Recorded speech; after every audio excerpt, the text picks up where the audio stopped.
Hebreos capítulo 13 y nuevamente llegamos a un versículo que a mí me va a gustar mucho, yo creo, predicar, ¿cierto? Porque dice el versículo 17, Hebreos 13, 17 al 19, obedeced a vuestros pastores y sujetaos a ellos. Qué lindo suena, ¿no? Obedeced a vuestros pastores y sujetaos a ellos, porque ellos velan por vuestras almas, como quienes han de dar cuenta, para que lo hagan con alegría y no quejándose, porque esto no os es provechoso. Orad por nosotros, pues confiamos en que tenemos buena conciencia, deseando conducirnos bien en todo, y más os ruego que lo hagáis así, para que yo os sea restituido más pronto. Son partes muy personales. Recuerdan, estamos terminando ya, que yo doy vuelta la página, y quedan unos 5 versículos, nomás 6 versículos por estudiar de esta carta a los hebreos. Entonces son temas, las últimas instrucciones que da, y vemos ya en el versículo 19 que es muy personal porque el autor de Hebreos dice que oren, ¿cierto? Y también que oren por él, para que yo os sea restituido más pronto. Son los únicos antecedentes que nosotros tenemos del autor de este libro, de esta carta.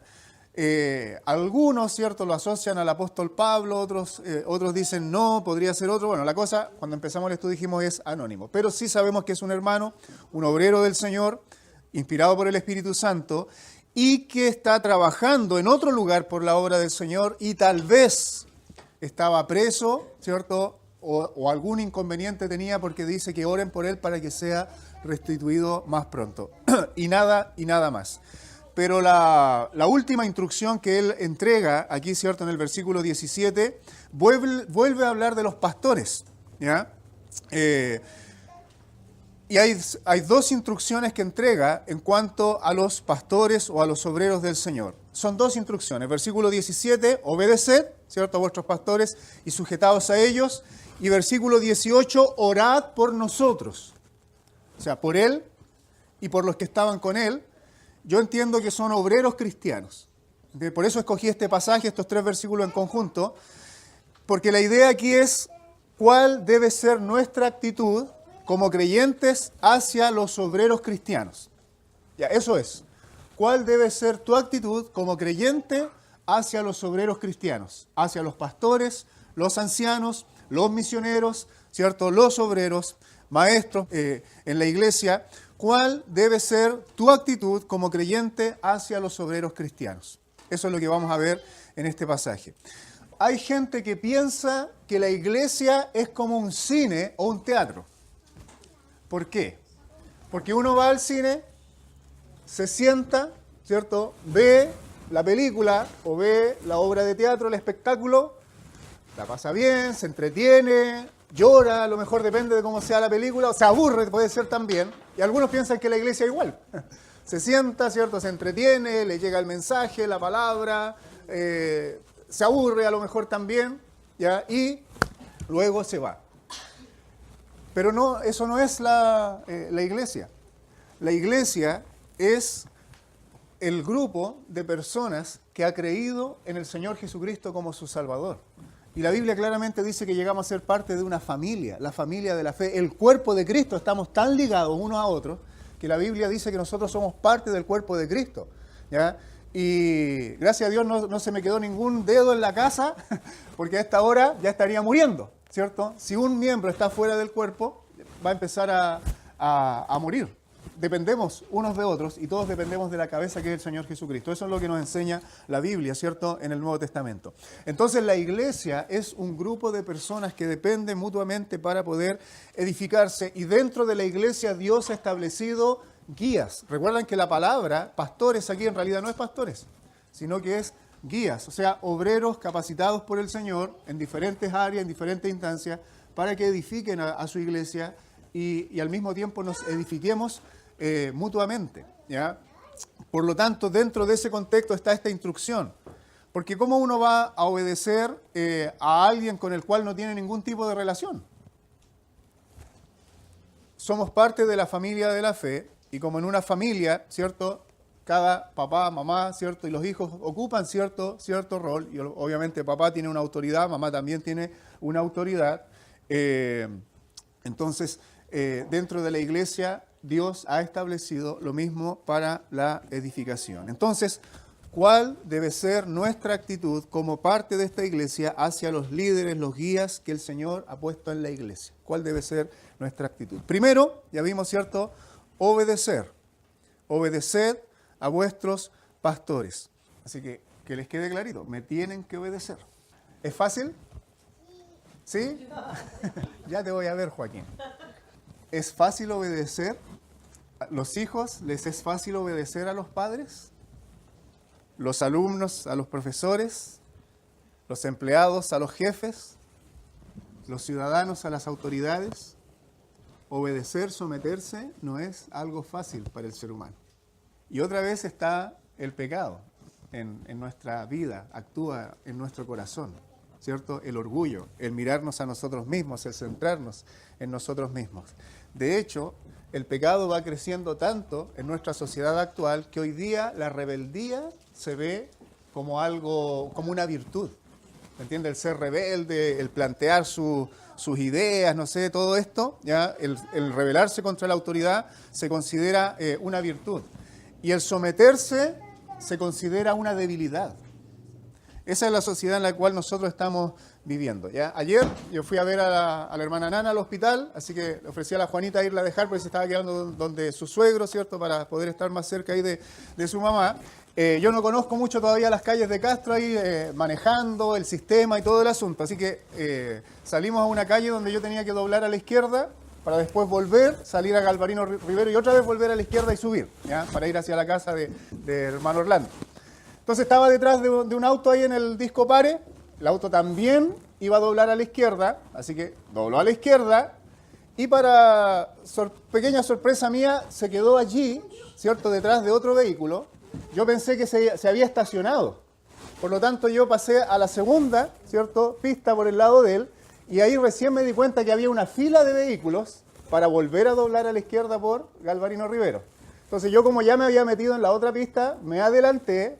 Y ahí me di cuenta que esta pista era para los que seguían derecho y la fila era para los que querían doblar, ¿cierto?, a la izquierda. Por lo tanto, yo me adelanté, lo hice por ignorancia, quedé ahí en el segundo lugar, ¿cierto? Y tuve que meterme para doblar a la izquierda. Yo sé que eso, bomba, ¿cierto?, para los otros ahí, que uno se esté como adelantando en vez de esperar su turno, ¿ya? Bueno, lo hice por ignorancia, pero la Juanita me dice, tío, usted hizo la del vivo.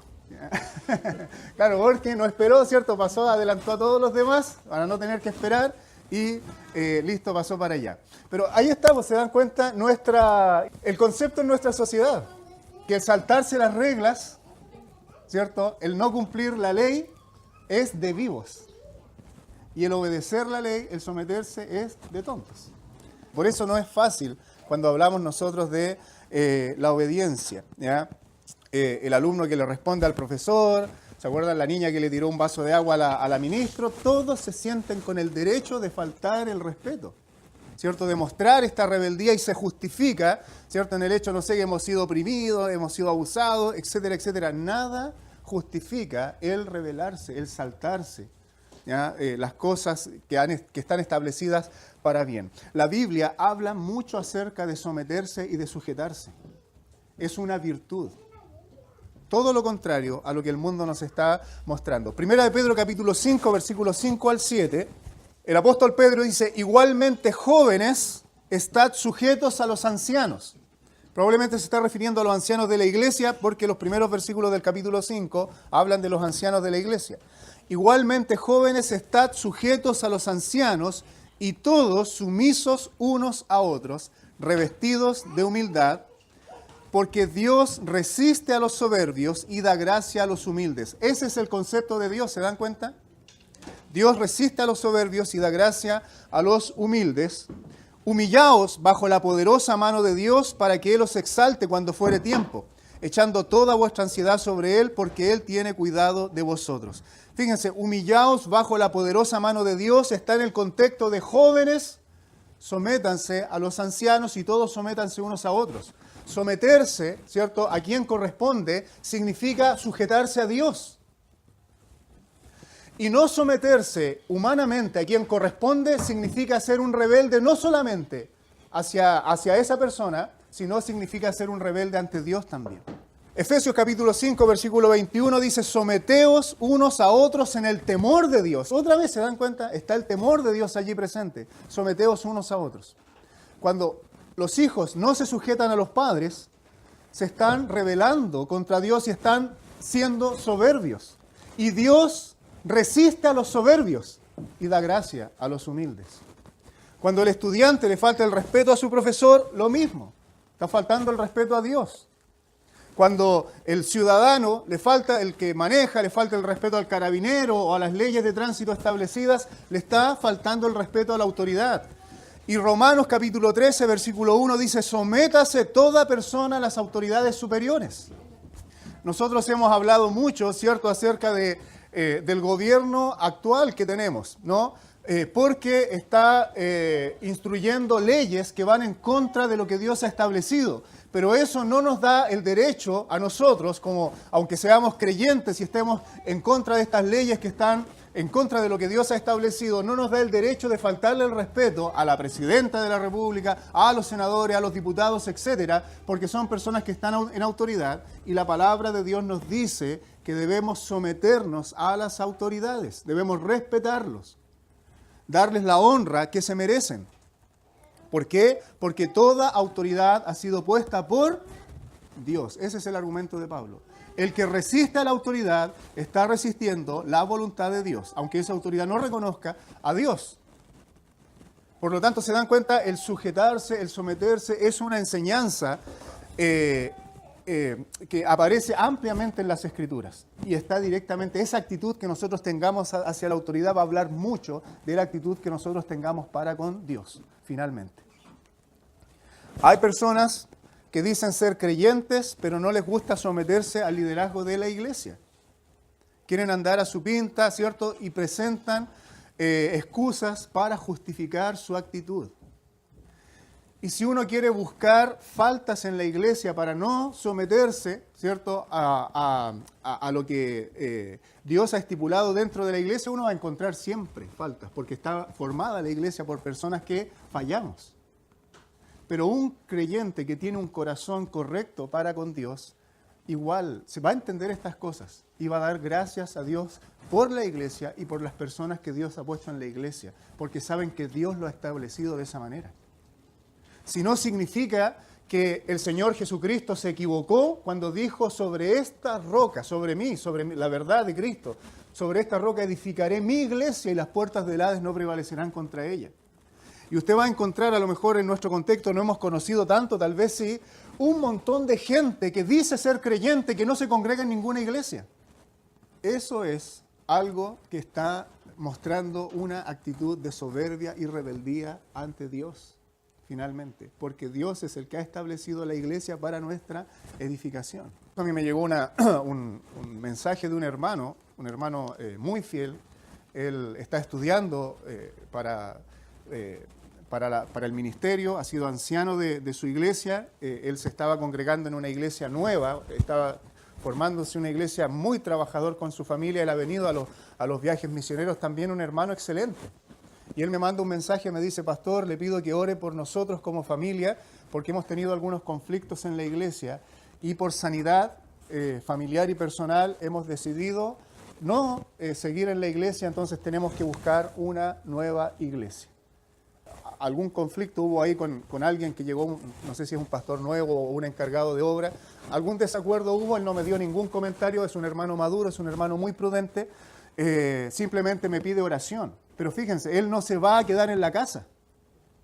O sea, cuando ya él es el peor de los casos, el extremo de los casos, donde yo ya no, por ciertas relaciones que no he podido, superar, no hemos podido ponernos de acuerdo, y ya está siendo dañina la relación allí, entonces voy a tener que salir, pero inmediatamente voy a buscar otra iglesia, ¿cierto?, donde pueda estarme congregando.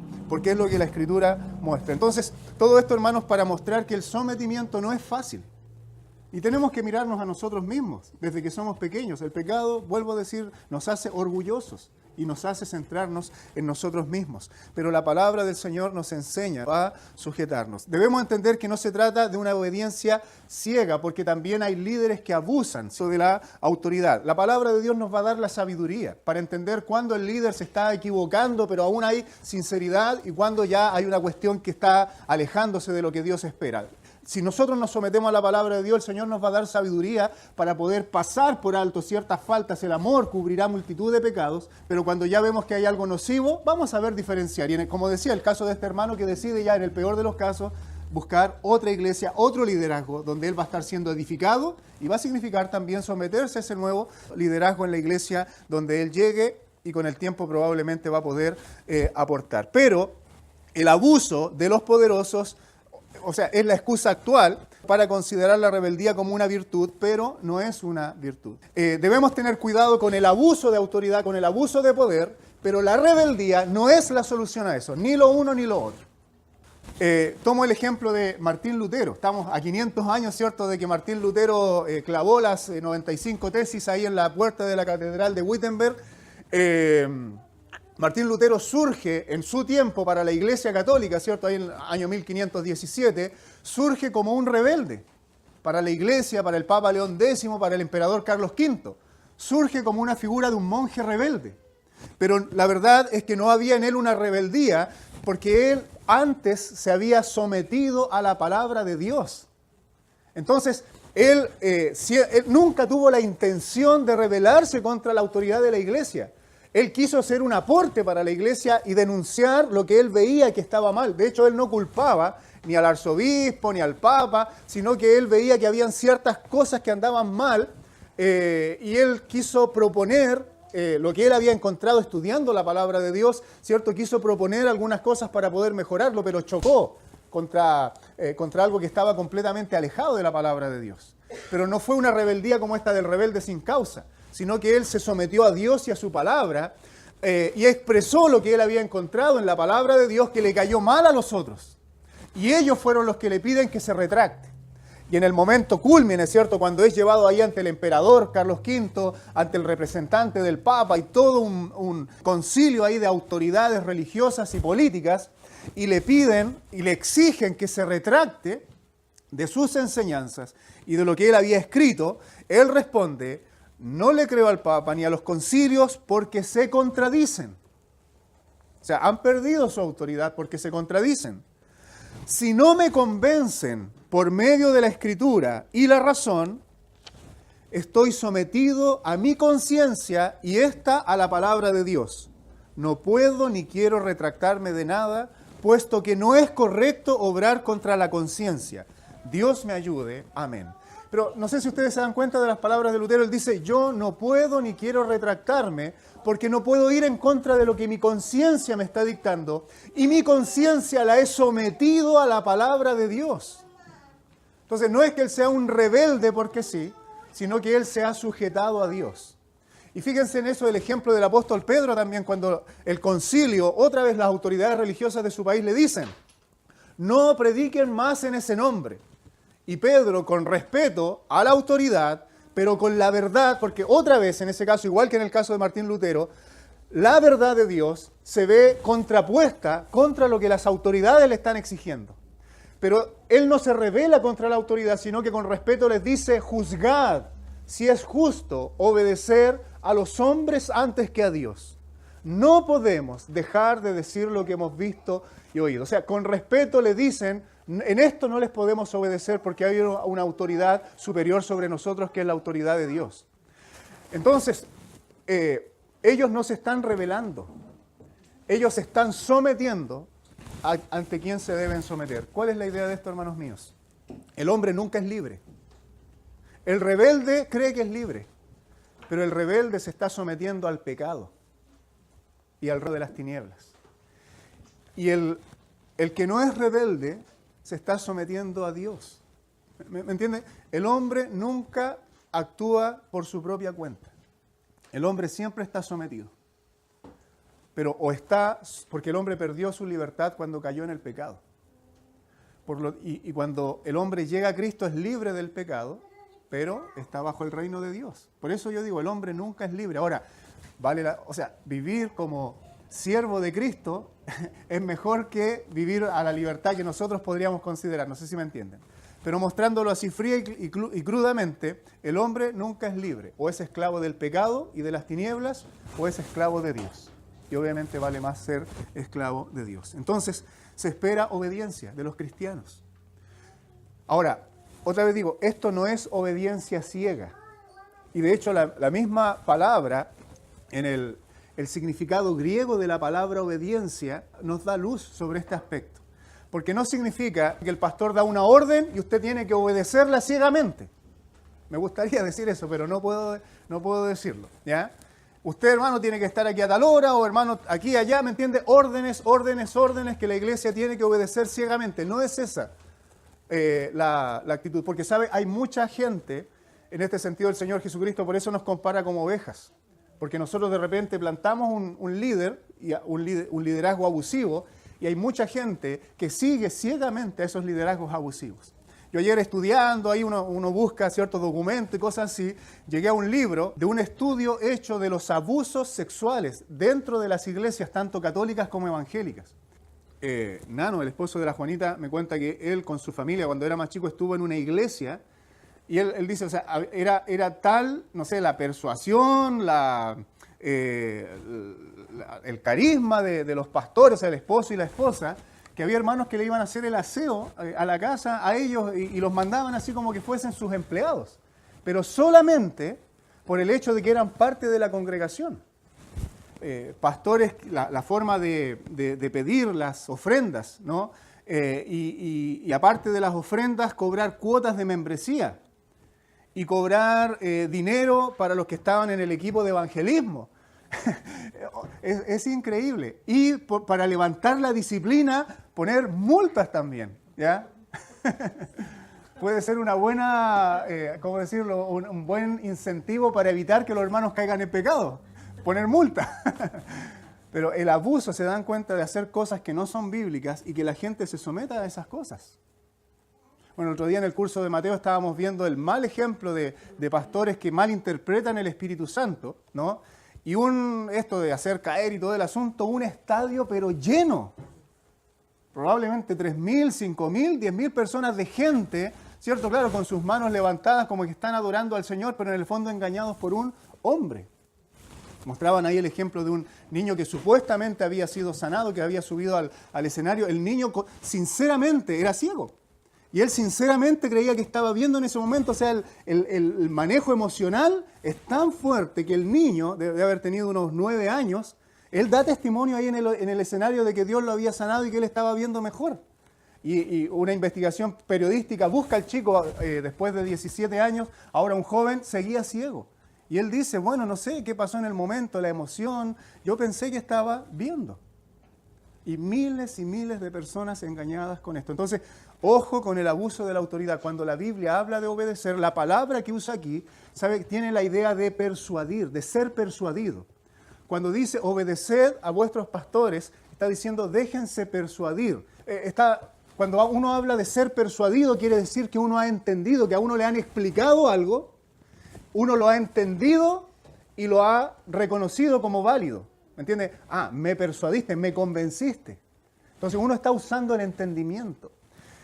Y el otro significado que contiene en el griego la palabra obedecer está muy relacionada con la palabra griega para fe. ¿Entiendes? Son palabras hermanas, proceden de la misma palabra.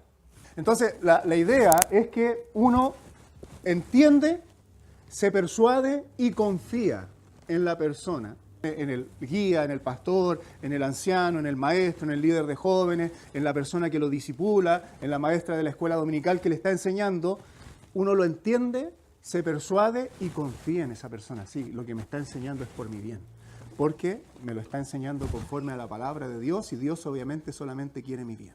Entonces, no está hablando de obedecer a ciegas, sino que está hablando de una actitud de obediencia a Dios y yo reconozco en esa persona que Dios está obrando a mi favor a través de esa persona. Hay confianza. Ahora, ¿por qué podría yo tener tanta confianza en un hombre que me dice lo que yo tengo que hacer? la palabra me da la razón. Versículo 17, obedeced a vuestros pastores y sujetaos a ellos, porque ellos velan por vuestras almas. Ellos velan por vuestras almas como quienes han de dar cuenta. La palabra alma significa vida también, no solamente la parte inmaterial. Ellos vigilan, están atentos, se mantienen en vela, despiertos por ustedes, por vuestras almas. Estos hombres, cierto, que velan, han sido escogidos por Dios para cuidar su rebaño. Yo me pongo en el lugar de creyente, no de pastor, ¿cierto? Siempre debemos apreciar a quienes nos aconsejan, a quienes nos enseñan en el Señor. Apreciar, y si no lo apreciamos, bueno, por último, obedecerlo. ¿Me entiendes? Porque viene de parte de Dios, de parte del Señor. Esa debe ser la actitud que Dios espera de nosotros. La labor pastoral ha sido encomendada por Dios a hombres escogidos por Él para cuidar su rebaño, porque ellos velan por vuestras almas. Y velar, como yo decía, significa vigilar el rebaño de Dios, aún sacrificando el sueño. A mí me toca estar en otra iglesia, cuando me invitan, ¿cierto? No sé, Temuco, ahora en Coyhaique. Uno llega a la iglesia, ya, claro, voy a predicar, pero entro a la iglesia súper relajado, saludando a los hermanos, ¿cierto? Y todo el asunto, listo, comienza las alabanzas y uno está cantando al Señor, disfrutando con todo el corazón. Es como que uno está más relajado. Cuando yo estoy en mi iglesia, también quiero disfrutar las alabanzas, ¿cierto? Cantar con el entendimiento, pero inevitablemente, yo estoy allá atrás, ¿cierto? Estoy mirando la alabanza, estoy cantando, pero veo acá quién no vino. ¿Por qué no habrá venido? ¿Qué le habrá pasado? Ya el segundo domingo, tercer domingo que no viene, ¿se estará alejando del Señor? ¿Me entiende? O sea, uno no solamente está disfrutando, sino que uno está pendiente de los hermanos de la congregación. Porque hay una preocupación de lo que pase en la vida de los que Dios ha puesto bajo su cuidado. Y esto, como decía yo, de desvelarse. Cuando la cosa ya es un poquitito más fuerte, yo me he encontrado despertando, ¿cierto? De repente a 3 de la mañana, 4 de la mañana, y yo he optado por esto. Yo tengo bastante buen sueño, ¿ya? No solamente me desvelo por preocupaciones, ahora cuando pasé los 40, también me desvelo por comer mucho en la noche, ¿ya? Así que no es tan espiritual mis desveladas, ¿ya? Entonces yo he optado por esto porque cuando uno se desvela, ¿cierto? Y el sueño es bien apreciado en el sentido cuando uno duerme poco, uno aprecia bastante las horas, hasta los minutos de sueño que uno pueda tener. Entonces yo dije, chuta, y uno se despierta, ¿cierto? Y mira el reloj, las 4 de la mañana, ¿cierto? Y si ya, las 4:30, chuta, ya me desvelé, y uno se preocupa, menos se queda dormido, porque se pone tenso. Y para dormir tiene que estar relajado. Entonces lo que yo he optado por hacer, ¿cierto? Al despertar, es orar. No todos somos iguales, ¿ya? Pero yo no puedo orar en la noche cuando me acuesto porque me voy a quedar dormido. Entonces voy a ver Padre Nuestro y... Entonces, como sé que me quedo dormido orando, entonces digo, bueno, si me voy a desvelar, si no me puedo quedar dormido, voy a orar harto.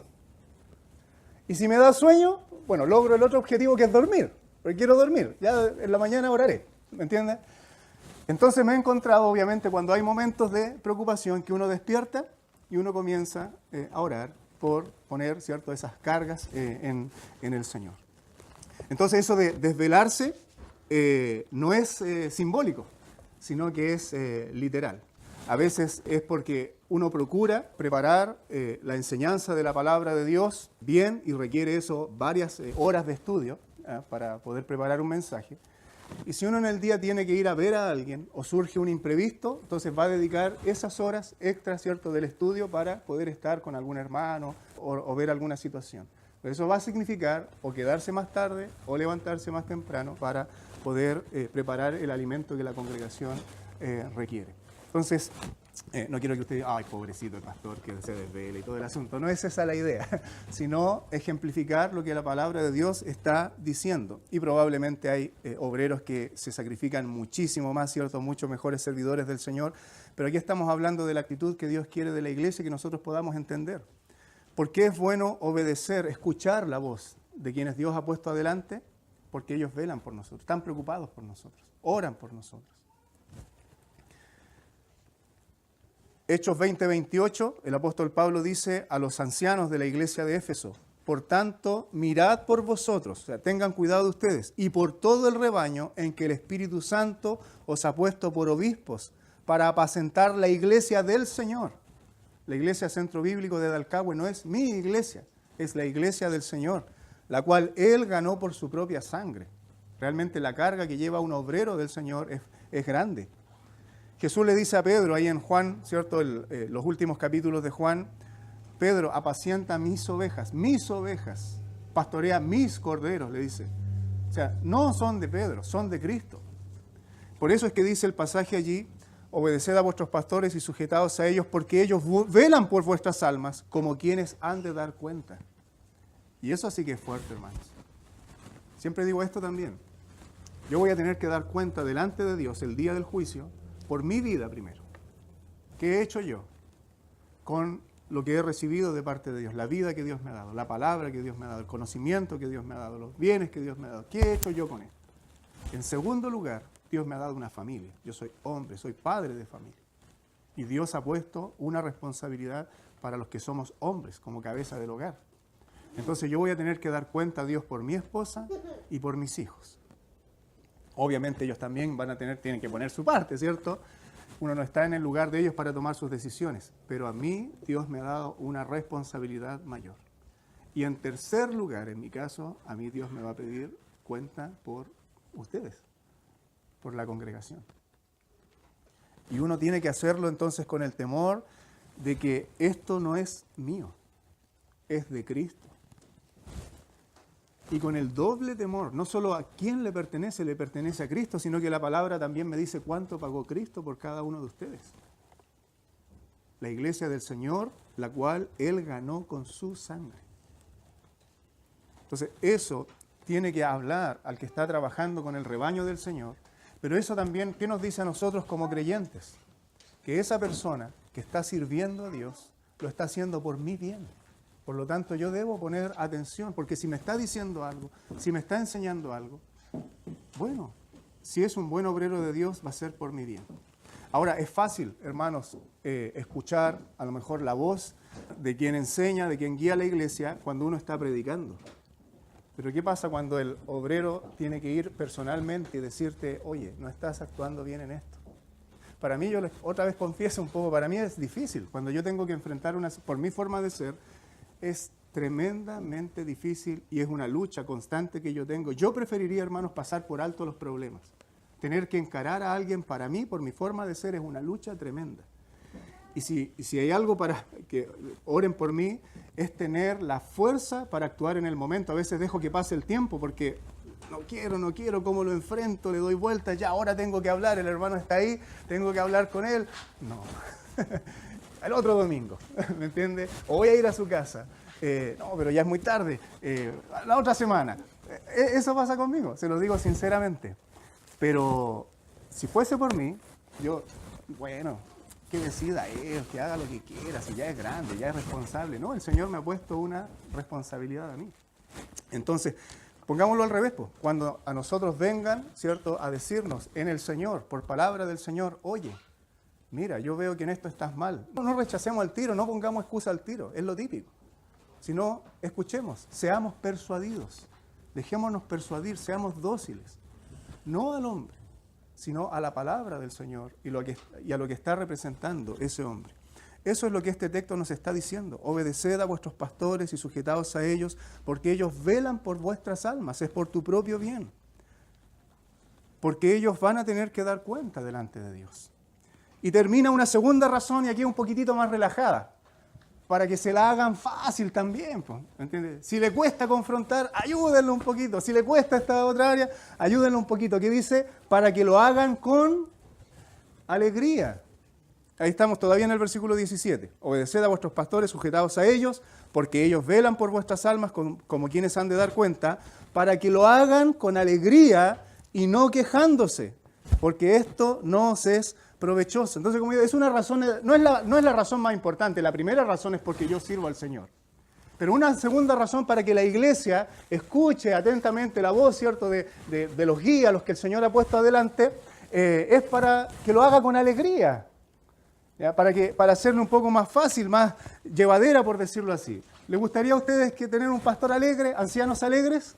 Ya, pues, aquí tienen un ejemplo de cómo pueden mejorar un poquitito la vida y la relación y todo eso. ¿Ya? Era lo que yo les contaba, uno está constantemente preocupado. Hoy no vino, ¿por qué no habrá venido? Ya, pues, por último que sea una...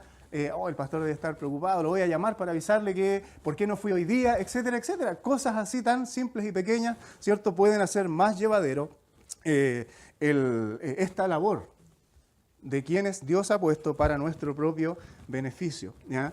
Y dice para que no lo hagan quejándose. Ven que yo he escuchado, hermanos, porque cuando nos juntamos los pastores conversamos del ministerio y de la obra. Y el ministerio, nuestro ministerio, ¿de qué se trata?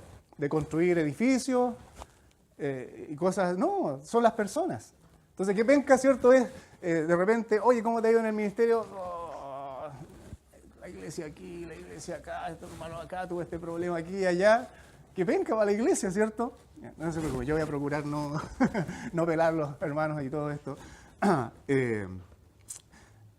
Y ahora, obviamente, cada uno tiene que dar cuenta delante del Señor por esta actitud y todo eso, pero la idea es lo que el autor nos está diciendo, y de parte del Señor, es que nosotros hagamos nuestra parte como congregación, que hagamos la tarea fácil y alegre, ¿no?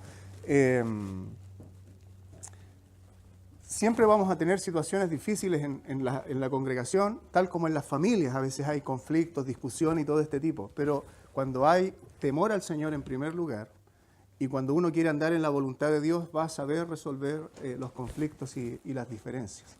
Y la relación va a ser mucho más fácil. El apóstol Pablo expresa esto de la alegría de esta manera. Él le escribe a los hermanos de Filipos y les dice, así que, hermanos míos, amados y deseados. Fíjese cómo se refiere Pablo a los creyentes. Hermanos míos, amados y deseados, gozo y corona mía. Estad así firmes en el Señor, amados. Porque realmente si un obrero, ¿cierto?, logra frutos, es el Señor el que lo hace, pero lo usa, Pablo dice, corona mía. O sea, algún premio, algo de parte del Señor yo voy a recibir de esto. El apóstol Juan dice lo mismo, tercera de Juan, ahí el 1:4. Mire lo que dice Juan, no tengo yo mayor gozo que este. Juan, ¿qué te da alegría a ti? ¿Un campeonato de Chile? ¿Una linda comida? ¿Que te aumenten el sueldo? Juan, ¿cuál es tu mayor alegría? Juan dice, no tengo yo mayor gozo que este, el oír que mis hijos andan en la verdad. Y Juan no tenía hijos, o no sé si tenía hijos naturales o no, pero no se refiere a hijos naturales, sino que se refiere a los creyentes con los que él trabajaba. No tengo yo mayor alegría que esta, que los creyentes con los que yo trabajo anden en la verdad, anden en el camino del Señor. Hay una alegría para el pastor, los ancianos, cuando se ve fruto del ministerio. Es una labor preciosa, hermanos. Si el Señor llama a alguno de ustedes al ministerio, es una labor preciosa. Es, como decía, a veces tema de desvelarse, de vigilias, de algunos sinsabores, pero finalmente sirviendo al Señor y viendo el fruto de la obra de Dios en la vida de las personas, vale la pena.